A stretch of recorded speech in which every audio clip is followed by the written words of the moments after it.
बाद आपका स्वागत है। खबरों में आगे बढ़ेंगे। बिहार की 4 विधानसभा सीटों पर आज उपचुनाव हो रहे हैं। बेलागंज, इमामगंज, तरारी और रामगढ़ सीट पर उपचुनाव है।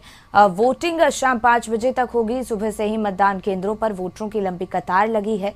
लोग लाइन में लगकर अपनी बारी का इंतजार कर रहे हैं और सभी मतदान केंद्रों पर सुरक्षा के पुख्ता इंतजाम किए गए हैं। इस चुनाव को 2025 के विधानसभा चुनाव से पहले सेमीफाइनल के रूप में देखा जा रहा है। तो बिहार की 4 विधानसभा सीटों पर आज उपचुनाव हो रहे हैं। बेलागंज, इमामगंज, तरारी और रामगढ़ में आज उपचुनाव हो रहे हैं और ये तस्वीर आप कशिश न्यूज की टीवी स्क्रीन पर देख पा रहे हैं, जहां पर उपचुनाव हो रहे हैं आज। और सुबह से ही लंबी कतार में लगकर जो वोटर्स हैं अपनी बारी का इंतजार कर रहे हैं और 2025 के विधानसभा चुनाव के लिए कहीं ना कहीं इसको सेमीफाइनल के रूप में देखा जा रहा है। सभी मतदान केंद्रों पर सुरक्षा के भी कड़े इंतजामात किए गए हैं और इस चुनाव को 2025 के विधानसभा चुनाव से पहले सेमीफाइनल माना जा रहा है। आशुतोष इसी पर और ज्यादा जानकारी लिए हमारे सहयोगी जुड़ गए हैं। आशुतोष, बिहार के 4 विधानसभा सीटों पर आज उपचुनाव हो रहे हैं। बेलागंज, इमामगंज, तरारी और रामगढ़ में आज उपचुनाव है। सुबह से ही लोग कतारबद्ध होकर अपनी वोटिंग का इंतजार कर रहे हैं। वहां पर क्या तस्वीर देख पा रहे हैं? नहीं, बिल्कुल इमामगंज में हम लोग इस वक्त है। 23 नंबर बूथ है और वहाँ की थोड़ी स्थिति हम दिखा दें आपको।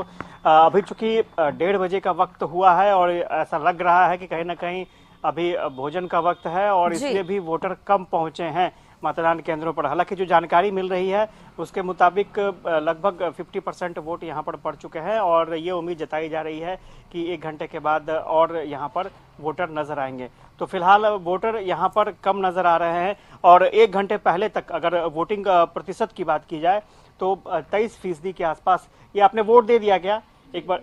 अच्छा, ये बताइए कि आप लोग किस आधार पर वोट कर रहे हैं? यही कि विकास होना चाहिए। अच्छा, समझे, और जो भी कुछ घटा हुआ है वो पूरा होना चाहिए। सरकार किसी का भी नहीं, कुछ से ये मतलब नहीं है, लेकिन ये होना चाहिए कि जो गांव में किसी तरह का कुछ समस्या है उससे समाधान होना चाहिए। आपको लगता है कि अब तक कुछ काम हुआ है? थोड़ा बहुत हुआ है, बाकी कुछ कमी दिख रहा है वो नाली उली का थोड़ा, क्योंकि अभी हम लोग का एक बीच में नाली गया हुआ है। वो फसल काफी ज्यादा बर्बाद हो रहा है, इसके लेके हम लोग बहुत परेशान हैं। इसलिए हम लोग ऐसा प्रत्याशी चुनना चाहते हैं कि वो हमारा समस्या का समाधान बन सके। तो अभी सब चीज ठीक ठाक कमोबेश? अभी बहुत अच्छा है, अभी बहुत अच्छा है। अच्छा है। चलिए, तो वोटर है, वोट देकर निकले हैं और स्वाभाविक तौर पर जो अपनी प्रतिक्रिया है वो बता रहे थे, अपनी स्थानीय समस्या बता रहे थे। बाई इलेक्शन हो रहा है और लेकिन जिस तरह से आम चुनाव में वोटिंग सेंटर पर वोटर नजर आते हैं वैसी तस्वीर अभी फिलहाल देखने को नहीं मिली है। हमें उस तस्वीर का इंतजार है, लेकिन हाँ, इतना जरूर है कि 1 घंटे पहले तक ये बताया जा रहा था कि 23% वोटिंग इमामगंज में हो चुकी है। अभी वक्त है और यहाँ पे ऊपर से परमिशन नहीं है। अभी वक्त है और चूंकि जो समय सीमा निर्धारित की गई है चुनाव आयोग की तरफ से, उस समय सीमा के दौरान वोटर यहां पर पहुंचेंगे और उम्मीद है कि वोटिंग परसेंटेज और बढ़ सकती है। बिल्कुल आशुतोष, जिस तरीके से आपने बताया शाम 5 बजे तक का वोटर्स जो है वो पहुंचकर अपना मतदान कर सकते हैं वहां पर। अगर मुद्दों की बात की जाए आशुतोष, तो क्या लोगों की तरफ से प्रतिक्रिया मिल रही है? किस मुद्दे को लेकर वहां के लोगों में ज्यादा समस्या है? नहीं, बिल्कुल, हम लोग बेलागंज भी गए थे और अभी आपने सुना कि किस तरह से इमामगंज के वोटर बात कर रहे थे।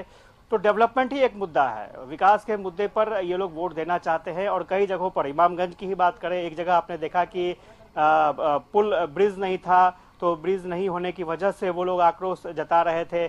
साथ ही साथ उनका ये कहना था कि जो स्टूडेंट्स बच्चे जो है वो 6 महीने तक स्कूल नहीं जा पाते हैं, पानी आ जाता है।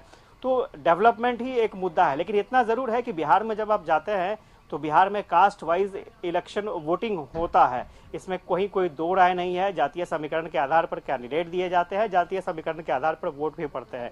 लेकिन जो वोटर हैं, वोटर वो साइलेंट वोटिंग करते हैं, यानी उनके मुद्दे अलग होते हैं। कहने के लिए कैमरे के सामने या आम लोगों के सामने बातें रखने के लिए वो डेवलपमेंट को मुद्दा जरूर बताते हैं, लेकिन उस कास्ट का भी फैक्टर होता है, रिलीजन का भी फैक्टर होता है, क्योंकि बिहार में कास्ट और रिलीजन बेस पर यहाँ पर वोटिंग होती है, इसमें कोई दो राय नहीं है।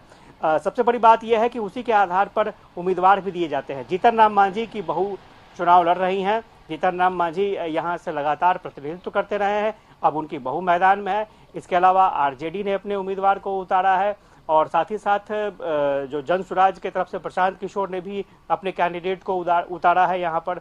तो त्रिकोणीय मुकाबला यहाँ इमामगंज में दिख रहा है और मुझे लगता है कि इतना आसान नहीं होगा चुनाव को निकाल कर ले जाना या फिर जीतन राम मांझी के नाम पर अगर किसी को वोट मिल जाए, ऐसा नहीं हो सकता है। यहाँ पर कड़ा संघर्ष, कड़ी टक्कर दिख रही है और मुझे लगता है कि अगर आने वाले समय में अगर वोटिंग प्रतिशत में सुधार होता है तो और भी बहुत कुछ तस्वीरें साफ हो पाएंगी। बिल्कुल, और कहीं ना कहीं इस उपचुनाव को 2025 का सेमीफाइनल भी माना जा रहा है। कई जगहों से आशुतोष ऐसी तस्वीर भी सामने आई, चूंकि ये उपचुनाव है इसको लेकर लोग ज्यादा एक्टिव नजर नहीं आ रहे हैं। अब वहां पर कितने फीसदी लोग पहुंच रहे हैं और आगे क्या संभावना जताई जा रही है, कितने लोग अभी और पहुंच के वहां पे मतदान कर सकते हैं? नहीं, मैंने पहले ही बताया था कि धीरे धीरे वोटरों की संख्या बढ़ेगी और मुझे अभी कुछ महिलाएं यहाँ पर पहुंची हैं। मैंने पहले भी कहा था कि धीरे धीरे वोटर यहाँ पर पहुंचेंगे, क्योंकि दोपहर का वक्त हुआ है, भोजन का वक्त हुआ है। तो ऐसे में भोजन के वक्त के समय थोड़ा सा वोटिंग सेंटर पर भीड़ थोड़ी कम जरूर हो जाती है, लेकिन जो संख्या है धीरे धीरे वो यहाँ पर देखने को मिलेगी। और मैंने पहले भी कहा कि बहुत ही जबरदस्त मुकाबला है और जो प्रतिक्रियाएं आपने सुनी कि डेवलपमेंट को लेकर के हम लोग वोट करने पहुंच रहे हैं।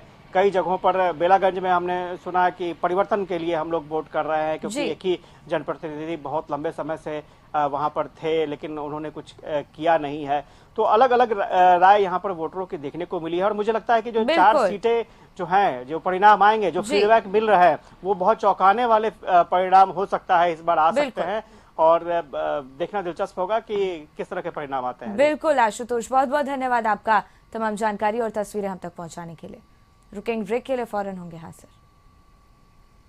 ब्रेक के बाद आपका स्वागत है। खबरों में आगे बढ़ेंगे। बिहार की 4 विधानसभा सीटों पर आज उपचुनाव हो रहे हैं। बेलागंज, इमामगंज, तरारी और रामगढ़ सीट पर उपचुनाव है।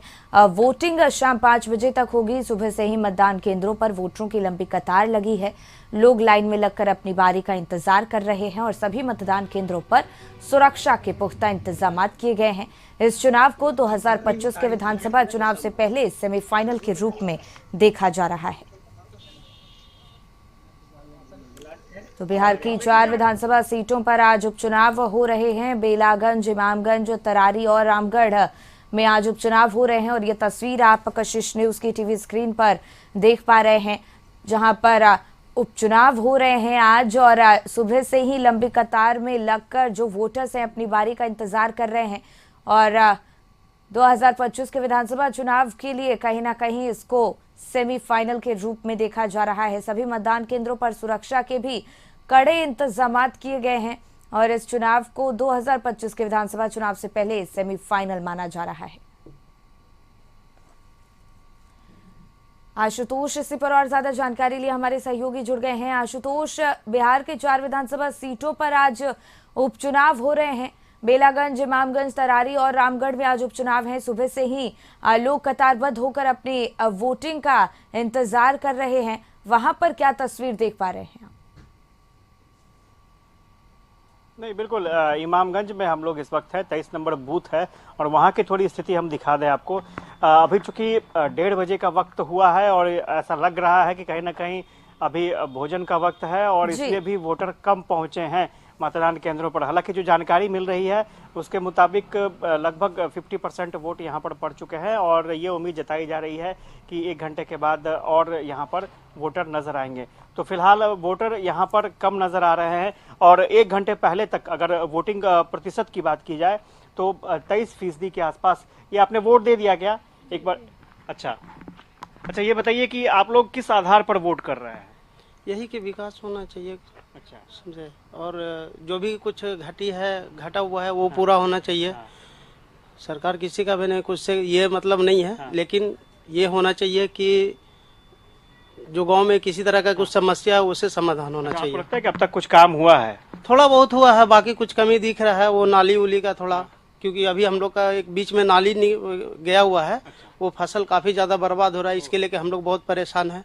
इसलिए हम लोग ऐसा प्रत्याशी चुनना चाहते हैं कि वो हमारा समस्या का समाधान बन सके। तो अभी सब चीज ठीक ठाक कमोबेश अभी बहुत अच्छा है। अभी बहुत अच्छा है। अच्छा है। चलिए, तो वोटर हैं, वोट देकर निकले हैं और स्वाभाविक तौर पर जो अपनी प्रतिक्रिया है वो बता रहे थे, अपनी स्थानीय समस्या बता रहे थे।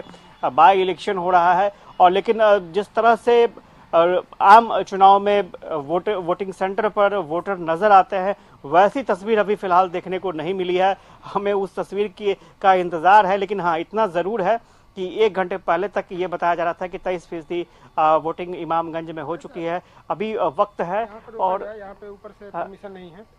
अभी वक्त है और चूंकि जो समय सीमा निर्धारित की गई है चुनाव आयोग की तरफ से, उस समय सीमा के दौरान वोटर यहां पर पहुंचेंगे और उम्मीद है कि वोटिंग परसेंटेज और बढ़ सकती है। बिल्कुल आशुतोष, और जिस तरीके से आपने बताया शाम 5 बजे तक का वोटर्स जो है वो पहुंचकर अपना मतदान कर सकते हैं वहां पर। अगर मुद्दों की बात की जाए आशुतोष, तो क्या लोगों की तरफ से प्रतिक्रिया मिल रही है? किस मुद्दे को लेकर वहां के लोगों में ज्यादा समस्या है? नहीं, बिल्कुल, हम लोग बेलागंज भी गए थे और अभी आपने सुना कि किस तरह से इमामगंज के वोटर बात कर रहे थे। तो डेवलपमेंट ही एक मुद्दा है, विकास के मुद्दे पर ये लोग वोट देना चाहते हैं और कई जगहों पर, इमामगंज की ही बात करें, एक जगह आपने देखा कि पुल ब्रिज नहीं था, तो ब्रिज नहीं होने की वजह से वो लोग आक्रोश जता रहे थे। साथ ही साथ उनका ये कहना था कि जो स्टूडेंट्स बच्चे जो है वो 6 महीने तक स्कूल नहीं जा पाते हैं, पानी आ जाता है। तो डेवलपमेंट ही एक मुद्दा है, लेकिन इतना जरूर है कि बिहार में जब आप जाते हैं तो बिहार में कास्ट वाइज इलेक्शन वोटिंग होता है। इसमें कोई दो राय नहीं है। जातीय समीकरण के आधार पर कैंडिडेट दिए जाते हैं, जातीय समीकरण के आधार पर वोट भी पड़ते हैं। लेकिन जो वोटर हैं, वोटर वो साइलेंट वोटिंग करते हैं, यानी उनके मुद्दे अलग होते हैं, कहने के लिए कैमरे के सामने या आम लोगों के सामने बातें रखने के लिए वो डेवलपमेंट को मुद्दा जरूर बताते हैं। लेकिन उस कास्ट का भी फैक्टर होता है, रिलीजन का भी फैक्टर होता है, क्योंकि बिहार में कास्ट और रिलीजन बेस पर यहाँ पर वोटिंग होती है, इसमें कोई दो राय नहीं है। सबसे बड़ी बात यह है कि उसी के आधार पर उम्मीदवार भी दिए जाते हैं। जीतन राम मांझी की बहू चुनाव लड़ रही हैं। जीतन राम मांझी यहाँ से लगातार प्रतिनिधित्व करते रहे हैं, अब उनकी बहू मैदान में है। इसके अलावा आरजेडी ने अपने उम्मीदवार को उतारा है और साथ ही साथ जो जन स्वराज की तरफ से प्रशांत किशोर ने भी अपने कैंडिडेट को उतारा है यहाँ पर। तो त्रिकोणीय मुकाबला यहाँ इमामगंज में दिख रहा है और मुझे लगता है कि इतना आसान नहीं होगा चुनाव को निकाल कर ले जाना, या फिर जीतन राम मांझी के नाम पर अगर किसी को वोट मिल जाए, ऐसा नहीं हो सकता है। यहाँ पर कड़ा संघर्ष, कड़ी टक्कर दिख रही है और मुझे लगता है कि अगर आने वाले समय में अगर वोटिंग प्रतिशत में सुधार होता है तो और भी बहुत कुछ तस्वीरें साफ हो पाएंगी। बिल्कुल, और कहीं ना कहीं इस उपचुनाव को 2025 का सेमीफाइनल भी माना जा रहा है। कई जगहों से आशुतोष ऐसी तस्वीर भी सामने आई, चूंकि ये उपचुनाव है, इसको लेकर लोग ज्यादा एक्टिव नजर नहीं आ रहे हैं। अब वहां पर कितने फीसदी लोग पहुंच रहे हैं और आगे क्या संभावना जताई जा रही है, कितने लोग अभी और पहुंच के वहां पे मतदान कर सकते हैं? नहीं, मैंने पहले ही बताया था कि धीरे धीरे वोटरों की संख्या बढ़ेगी और मुझे अभी कुछ महिलाएं यहाँ पर पहुंची है। मैंने पहले भी कहा था कि धीरे धीरे वोटर यहाँ पर पहुंचेंगे, क्योंकि दोपहर का वक्त हुआ है, भोजन का वक्त हुआ है। तो ऐसे में भोजन के वक्त के समय थोड़ा सा वोटिंग सेंटर पर भीड़ थोड़ी कम जरूर हो जाती है, लेकिन जो संख्या है धीरे धीरे वो यहाँ पर देखने को मिलेगी। और मैंने पहले भी कहा कि बहुत ही जबरदस्त मुकाबला है और जो प्रतिक्रियाएं आपने सुनी कि डेवलपमेंट को लेकर के हम लोग वोट करने पहुंच रहे हैं। कई जगहों पर बेलागंज में हमने सुना कि परिवर्तन के लिए हम लोग वोट कर रहे हैं, क्योंकि एक ही जनप्रतिनिधि बहुत लंबे समय से वहां पर थे, लेकिन उन्होंने कुछ किया नहीं है। तो अलग अलग राय यहाँ पर वोटरों की देखने को मिली है और मुझे लगता है कि जो 4 सीटें जो हैं, जो परिणाम आएंगे, जो फीडबैक मिल रहा है, वो बहुत चौंकाने वाले परिणाम हो सकता है, इस बार आ सकते हैं और देखना दिलचस्प होगा कि किस तरह के परिणाम आते हैं। बिल्कुल आशुतोष, बहुत बहुत धन्यवाद आपका तमाम जानकारी और तस्वीरें हम तक पहुंचाने के लिए। रुकेंगे ब्रेक के लिए, फौरन होंगे हाजिर।